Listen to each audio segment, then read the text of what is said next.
La lumière fut. Quand Dieu a créé l'homme, Dieu n'avait pas fait couler le sang. Dieu n'avait pas pris le sang.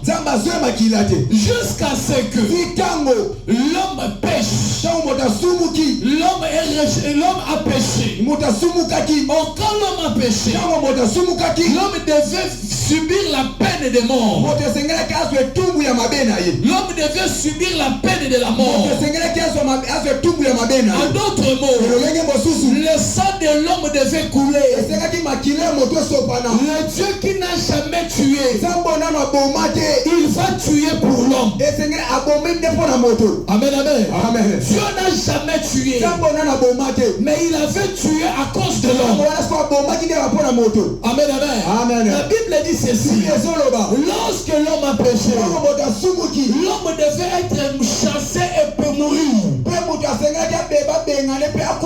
Mais la Bible dit ceci: Dieu prit l'agneau, Dieu tua l'agneau. Amen, amen. La première fois dans la Bible, on parle que Dieu a tué. C'était dans le livre de Genèse.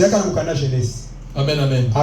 Lorsqu'on dit que après, quand l'homme a péché, l'homme a vu qu'il était nu.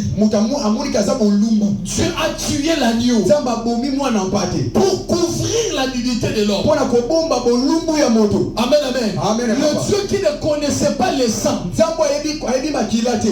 Dieu qui ne connaissait pas le sang, le Dieu qui n'avait jamais tué, mais le jour là, Dieu va tuer à cause de l'homme. Amen, amen. Et quand Dieu tue, il va prendre les habits, il va revêtir l'homme. Amen, amen. C'est avec la peau de l'agneau tué par Dieu. C'est à cause de la peau que Dieu avait tué l'agneau. Il a fait l'habit qu'il a vêtu l'homme. Amen, amen. Tout ça, pour couvrir la nudité de l'homme, pour couvrir la faiblesse de l'homme. Vous devez savoir ceci.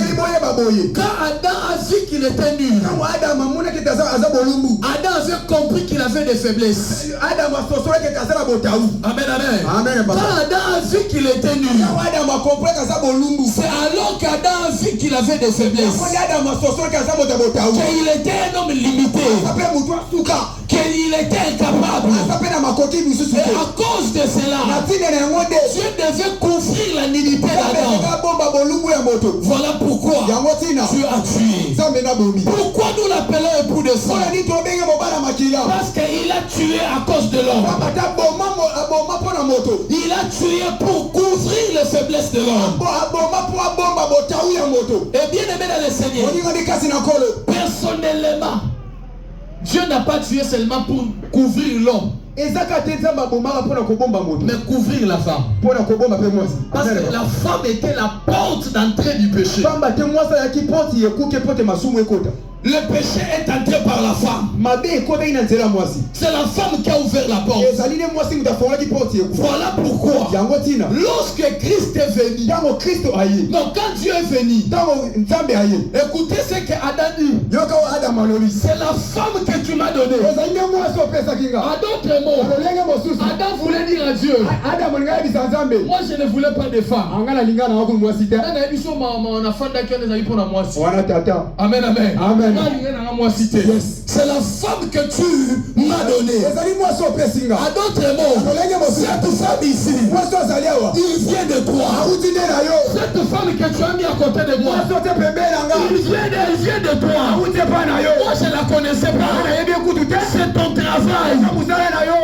C'est toi qui me l'as donné. Et à cause de cela, Dieu a vu que l'homme de la terre était méchant. Amen, amen. Dieu a vu que l'homme de la terre, amen. Encore on battre la moissité.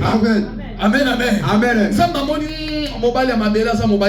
Yes. On battre la moissité.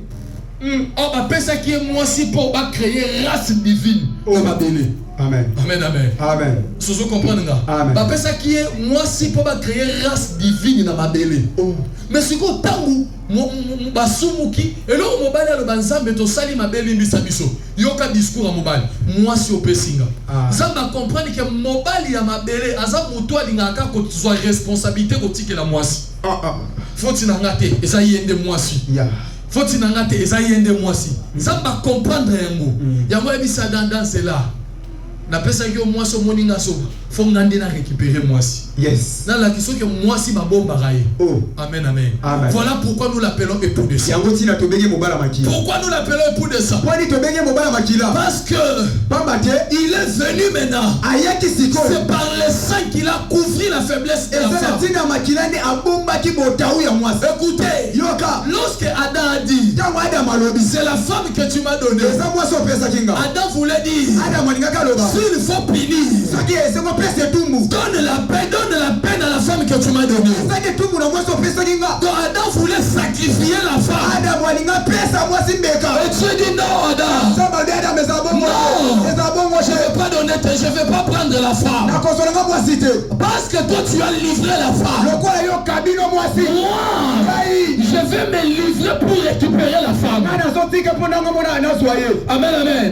Je vais moi-même me donner pour récupérer la femme. Amen, amen. Lokola yo. Au sundoli mwasi liboso les kamu. Amen, amen. On obéza mwasi on appelle ça qui yo. On négligé. On bossa ni tangu na yela kayoye. Yo mutoloba ka chair de ma chair, os de mes os. Yango ke baba na mibali babanda escroquerie kala depuis Bible. Voilà, bana mibali babanda escroquerie kala maloba sukali omona pa bana mibali banda na Bible. Mukoloka ba Adam mona Eve nde mukoloto découvrir que mona mobali nyoso bota na art ya parole. Les paroliers ça doit être dans mona mobali nyoso. Amen. Wana sagesse tata. Amen, amen. Mukoloka Adam mona Eve nada la kisara Adam kolinga. Amen, amen. Mukoloka mona Eve Adam maman malobeye. Ambotamana. Keba maloba o mobala bimisara ngolo bate uti na motebo. Yes. Eza biloko monsieur bot e boba bota mana ngokala so sanza yo so kanza open za zo lelanga. Zela mukolo kokoti selembuma. Nda mukolo koloba oh fo basali babo bae. Sagesse à tata. Amen, amen. Amen. Voilà pourquoi Dieu a dit ceci. Si je laisse la femme comme ça, elle va souffrir. Je dois venir le véritable homme. Amen, amen. À d'autres mots, Dieu voulait dire moi-même le véritable homme. Moi-même le véritable homme. Mobali, Salawa. Amen, amen. Ngande mobali ya solo. Il faut na sala nini? Naya. Amen, amen. Amen. Yango moni. Amen, amen. Amen. Dans la Bible, alors je suis le mari des veuves. Amen.